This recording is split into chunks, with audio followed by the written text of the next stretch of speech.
Hello guys, Lord Redstone here, and I'm back in my tutorial world. I wanted to show you guys how to do this cool little combination lock thing that I came up with. Right now we have Timothy only and my friend Panther's Beast in the world with us. They're helping me today. Say hi guys. We're going to come over here and show you some things you may already have. You know, you got your little swords on your item frames, and you might have your little stick dispenser up there, and your way too complicated hipster crafting table here. You know, just little things you may already have. But what if you already had these things in your world and you can make a combination lock out of them? So let's show you guys how to do this. Now, you got to turn this one first. And you got to put this one in the right position. See your stick? It doesn't matter. Just press this button right here and press that button right here, and voila, we have a lovely little room Timothy built. Put over here, he's got a maxed out librarian, a little brewing station here.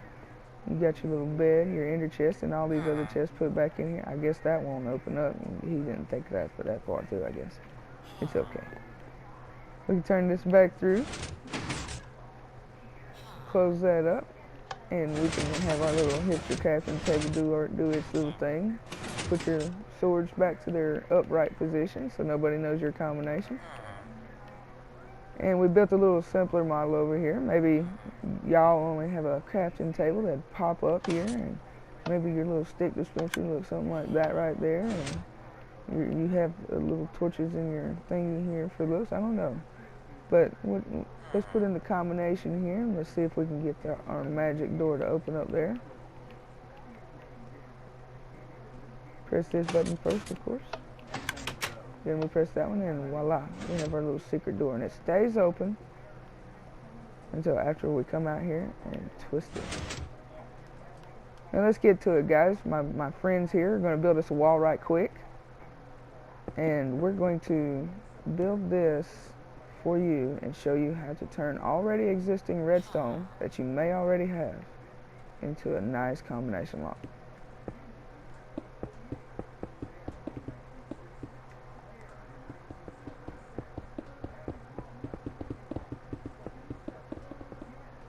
Wow.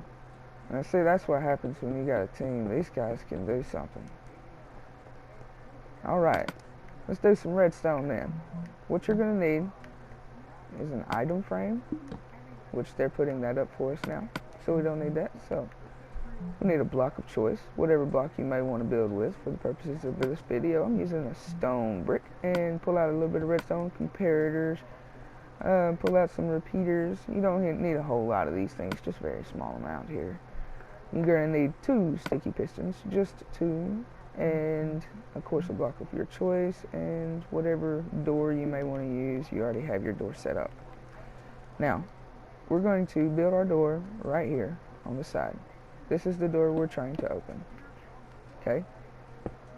Oh, not right there. Okay. Take this out right fast, and we want to put an iron door in there. One of you guys help me out with that? Put an iron door in the middle of that for me. We're going to come out here, and we're going to see where our item frames are. Alright, item frame is right here on this block, I do believe. Yeah. So we want to go right down below that block, and we want to get our signal out of there with our comparator. Oh, not. That's comparator. Okay, put an item in them frames for me. Put 2 swords, please, sirs. And then we come over here, and we want to do the exact same thing, since we know that we got to go this high, and then our item frame is 1 block in. We come like this, and we're going to use a combination that we set up. So let's put this on this combination, and we'll put this one on that combination. We can put it on a higher combination, but the higher you put it, the longer your redstone is going to be. You can figure that out. I'll show you how to get the output. But for the purposes of this video, let's do it like this. And we'll just have those 2 right there set in line. Okay, so you want to see how long your signal strength is. And we'll bring this one out to about right here, I do believe. Yeah, see, this one's only has a signal strength of 2. So we'll just put it in our blocks right here. Put a repeater down just like so. Put a repeater down just like so. And what you want to do is you want to have this power inverted, and you want to have this power stay the same. Come down here, and if any power whatsoever is introduced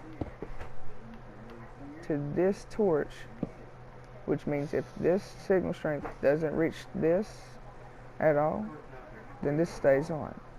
And if the signal strength goes too far, then this right here, it doesn't matter if it turns off or not, because this right here will supply power to this, which will invert our power source. Show you how to do the same thing over here. Get our signal strength first. Now this one's going to be longer because our signal strength from our item frame tells us it's about a 4. What is that, a 3? It's a 4. Okay. Close the door. So what we're going to do is we're going to put this away, this away. Same way we did on the last one. Bring up our blocks. Bring up our blocks. Drop down here again. This is the one supplying power we want it to turn off. And this is the one that we want to turn off when we want our power turned off completely. Like if this is the right combination, it will turn off this torch no matter what. So if I turn this in any shape, form, or fashion, this will light up, because that right there is giving off a signal strength of 4 now instead of 3. So we come back here, turn it back to the combination that we want it to hold. That will turn off our torch and take away the power introduced by the too long signal right here. After we do this, we want to find a way to invert that power. To invert it right here, all I did was just go like this with a repeater and carry the torch tower up. Just like this. Now we want this torch tower to be on. Okay? So we just leave it like this, or we can bring it up a little further. It depends on where your door is. Let's take this one up. Now we have a torch tower that's always on, because our combination is in the right position. Now we want to find a way to activate this torch tower. To do this, we want to bud pistons from an already stable power source at a catty corner angle. This is called quasi-connectivity. We can take away that power source. Whenever we introduce a power source, it will not power through this block until after you cause an update to the piston. Okay? So what we're going to do is we're going to run a power source just like this to update the piston. Put this right here, both of them on one tick, and we want to run this to our left button. So we come down here, and our left button is right here. We'll bring this button power source up here and introduce it to this piston.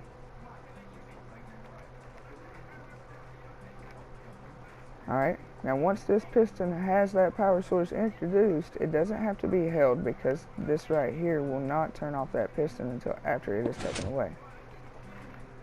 Okay? So what we'll do after that is we'll bring our power source from this button right here to do the exact same thing. But we don't want to bring a block right here, so we can't just put a repeater in here or anything like that. We have to just put a redstone right here. And what we're going to do with this redstone is power this block right here. Alright, after we power that block, we'll block off that redstone. Come over here, block off this redstone.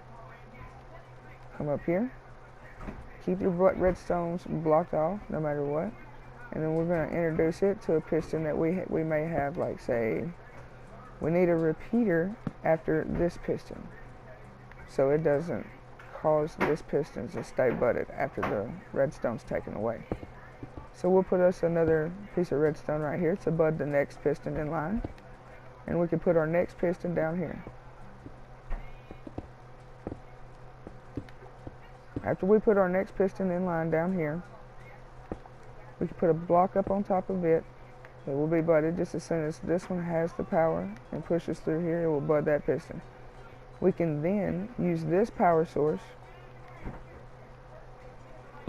right here to bud this piston, to activate this butted piston, excuse me. So we activated the butted piston. Now we have to get our output. Again, we're going to take a repeater and take it away from this piston. We're going to run our power source down here to our door, like so.